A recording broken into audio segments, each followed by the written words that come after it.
কাকডাকা ভোর, আরেকটি নতুন সকাল, অবিরাম ছুটে চলা। অপরাধের নতুন কৌশল।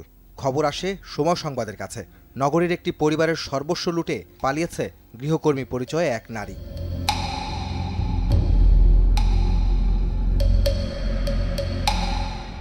ঘটনা অনুসন্ধানে রাজধানীর বসুন্ধরা আবাসিক এলাকার আই ব্লকের পথে সময় সংবাদ। ভুক্তভোগীর বাড়ি পৌঁছতেই ততক্ষণে মহানগর গোয়েন্দা পুলিশের একটি দল হাজির। সেখানে আছেন অভিযুক্ত গৃহকর্মীও। তাকে মুখোমুখি করা হয় ভুক্তভোগী সেই পরিবারের। জানার চেষ্টা করা হয় কি ঘটেছিল সেদিন। এর আগে গৃহকর্তার বিশ্বাসের সুযোগে 10 লাখ টাকা ও 5 ভরি স্বর্ণ নিয়ে পালিয়ে যাওয়া গৃহকর্মীকে ময়মনসিংহের নিজ বাড়ি থেকে গ্রেফতার করে মহানগর গোয়েন্দা পুলিশ। সেদিনের ঘটনার বর্ণনা দিতে গিয়ে এখনও শিউরে ওঠেন লিটন ও তার পরিবার। আমার ড্রাইভারের বউ ওকে নিয়ে আসি দিচ্ছে, তো ওর নাম্বারটা যখন করে নাম্বার বলে মোবাইল নষ্ট। ঠিক আছে, আমি আর জিনিসটা করি নাই যে শুক্রবার হলে আমার হাজবেন্ড ওর জিনিসটা নিবে। সকল তথ্য না জেনে বাসায় যেন কাজ না দেয়, গৃহকর্ত্রী হিসাবে না নিয়োগ দেয়, যাচাই বাছাই করে যেন তারা বাসায় নিয়োগ দেয়। কিভাবে লিটনের পরিবারে কাজে যোগ দিল বিলকিস? অনুসন্ধানে বেরিয়ে আসে সে বাড়ির গাড়ি চালকের স্ত্রী রিনার সঙ্গে পরিচয় হয় বিলকিসের। তার মাধ্যমেই গৃহস্থালির কাজ বাগিয়ে নেয় বিলকিস। একটা বৃষ্টির দিন ছিল, তখন সে এখান থেকে আসতেছে, আমি আসতেছি, আমার ছাতার নিচে সে ধরে ঢুকছে, আপু আমাকে একটা কাজ দিবেন। আমি বলছি না আপু, এখন তো কাজ নাই। এখান থেকে কইতে কইতে সে রুট পর্যন্ত এসে কয়েছে আপনার নাম্বারটা দেন, আমি আপনার ফোন দিব, যদি কাজ থাকে তো আমার কাজ দিয়ে। না ঠিক আছে, সমস্যা নেই। কাজে যোগ দেওয়ার মাত্র 4 দিনের মাথায় এমন রোমহর্ষক বর্ণনা সময় সংবাদের কাছে তুলে ধরে বিলকিস নিজেই। কিভাবে এটা ভেঙেছিলেন? বডি দিয়ে চারা দিয়ে তারপরে কি পেলেন? টাকা পাইছি আর সোনা পাইছি। এটা আপনি কবে দেখেছেন এখানে টাকা এবং সোনা ছিল? ম্যাডামে যখন বাইরে যায় তখন আলমারি খুলে টাকা বাইর করছে। তখন টাকা বাইর করার পরে আমি এটা খুলে ভাবছি যে এটার ভিতরে টাকা আছে, খুলে দিয়ে আলমারির ভিতরে টাকা। এমন আরও কয়েকটি পরিবারে দুর্ধর্ষ ঘটনা ঘটিয়েছে এই বিলকিস। একাধিক থানার মামলায় এর আগেও বেশ কবার গ্রেফতার হয়ে জেলও খেটেছে সে।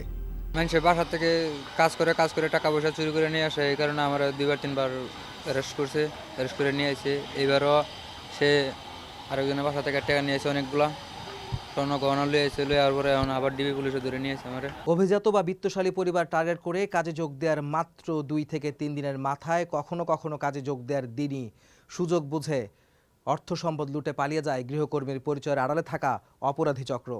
লক্ষ্য শুধু অর্থ সম্পদ হলেও কখনো কখনো তাদের হাতে খুন হতে হয় গৃহকর্তাকেও।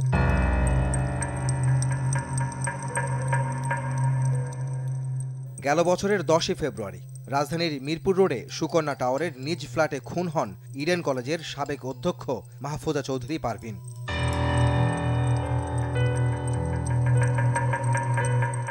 পুলিশের নথি বলছে কাজে যোগ দেওয়ার মাত্র 8 দিনের মাথায় আগে থেকেই কাজে থাকা অপর আরেক গৃহকর্মী রুমাকে প্রলুব্ধ করে অর্থ লুট ও হত্যার পরিকল্পনা সাজায় রুমা ওরফে স্বপ্না। পূর্ব পরিকল্পনা অনুযায়ী সেদিন দুপুরের খাবার শেষে ষাটোর্ধ্ব মাহফুজা ঘুমাতে গেলে সিনেমার কায়দায় মুখে বালিশ চেপে শ্বাসরোধ করে হত্যা করে রীতা ও রুমা। এরপরেই আলমারি ভেঙে 20 ভরি স্বর্ণালংকার, মোবাইল ফোন ও নগদ 50,000 টাকা নিয়ে পালিয়ে যায় এই অপরাধীরা। ঘটনার 5 দিনের মাথায় পুলিশের জালে ধরাও পড়ে রীতা ও রুমা। প্রায় 2 বছর পর চলতি বছরের 4 অক্টোবর এ চাঞ্চল্যকর হত্যা মামলায় রায় দেন আদালত। ফাঁসির দণ্ডে দণ্ডিত হয় হত্যার দায় স্বীকার করা 2 নারী, রীতা ও রুমা।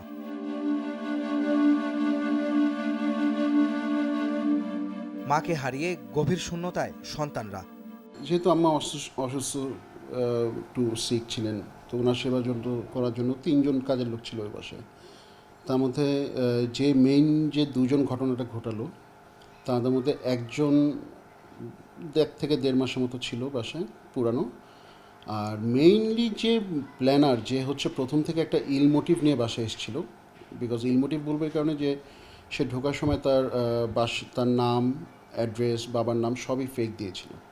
যেটা পরবর্তীতে পুলিশের ইনভেস্টিগেশনে সেটা বেরিয়ে এসছে যে ওরা সম্পূর্ণ ভুল অ্যাড্রেস দিয়ে আমাদের বাসায় কাজ নিয়েছিল। তো সেই মেয়েটা এসেছিল মূলত 8 দিন আগে, ঘটনার 8 দিন আগে, 7 দিন ছিল, 8 দিনের দিন সে ঘটনাটা ঘটালো। ঠিক 1 বছর আগে রাজধানীতে খুন হন আরও 2 নারী। কাজে যোগ দেওয়ার দিনেই বাসার বাইরে বের হতে না দেওয়ার ক্ষোভে অপর গৃহকর্মী 15 বছরের কিশোরী দিতিকে গলায় ছুরি চালিয়ে হত্যা করে সুরভি। এরপরেই শোয়ার ঘরে ঘুমন্ত ষাটোর্ধ্ব আফরোজাকে পেছন থেকে ও পরে তলপেটে ছুরি ঢুকিয়ে হত্যা করে পালিয়ে যায় সে।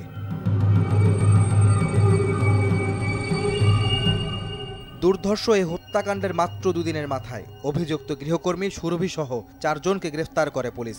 সুরভি ঘটনার দায় স্বীকার করলেও প্রকৃত ঘটনার আড়ালে অন্য কিছু রয়েছে কিনা সে দায়িত্ব এখন পিবিআইয়ের হাতে। কাজের লোকের আড়ালে এমন সব ভয়ঙ্কর সিন্ডিকেট রাজধানী জুড়ে এখন অহরহ। গত 10ই মার্চ নগরীর পুরান ঢাকার সতীশ সরকার লেনের এক বাড়িতে গৃহপরিচারিকার ভুয়া পরিচয়ে কাজে যোগ দিয়েই একদিনের মাথায় ঘরের বাসিন্দাদের অচেতন করে সর্বস্ব লুটে পালিয়ে যায় এই ভয়ঙ্কর অপরাধী। গ্রেফতার করা হয় গৃহকর্মী পরিচয় দেয়া এই অপরাধী চক্রকে।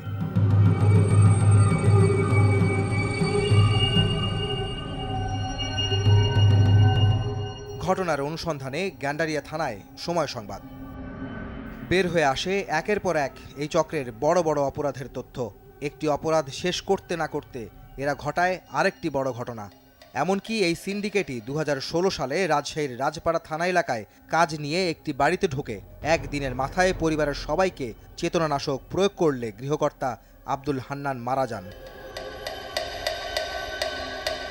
এই চক্রের প্রত্যেকেই কারাগারে রয়েছে জানিয়ে পুলিশ বলছে খুব শিগগিরই চার্জশিট দেওয়া হবে মামলাগুলোর। অপরাধের জাল বিছিয়ে একের পর এক ঘটনা ঘটিয়ে যাচ্ছে গৃহকর্মীর পরিচয় দেয়া ভয়ঙ্কর সব অপরাধী চক্র। খাবারের সঙ্গে অতিরিক্ত চেতনানাশক প্রয়োগ কিংবা ছুরি চালিয়ে অথবা শ্বাসরোধ করে হত্যার পর সর্বস্ব লুটে নিয়ে যাচ্ছে তারা। সাধারণ মানুষ একটু সতর্ক না হলে ঘটে যেতে পারে বড় কোনো দুর্ঘটনা।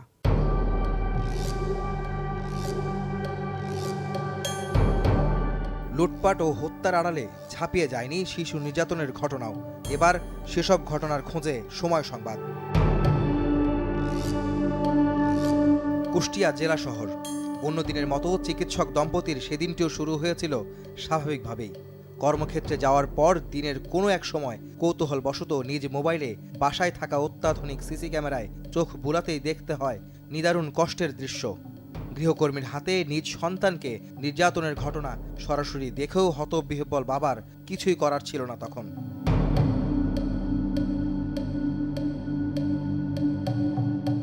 এ ঘটনায় কেমন আছে ওই শিশুটি জানতে সেই পরিবারের কাছে সময় সংবাদ। সেদিনের ঘটনা মনে করে এখনো শিউরে ওঠেন চিকিৎসক দম্পতি। নিজের সন্তানকে মানসিক ট্রমা থেকে বের করে আনতে এখনো লড়াই করছেন তারা। আমরা তারপরে ছেলেটার দিকে অনেক সময় দিই এবং ওকে দেখভালের জন্য আমরা নিজেরা সময় দিই।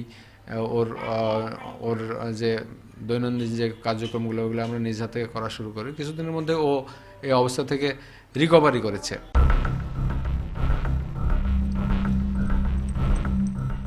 এসব ঘটনা গণমাধ্যমে উঠে আসার পর কর্মজীবী পরিবার নিজ সন্তানকে কাজের লোকের কাছে রেখে গেলেও সারাদিনই থাকেন তারা শঙ্কা, ভয় আর সন্তানের নিরাপত্তাহীনতায়।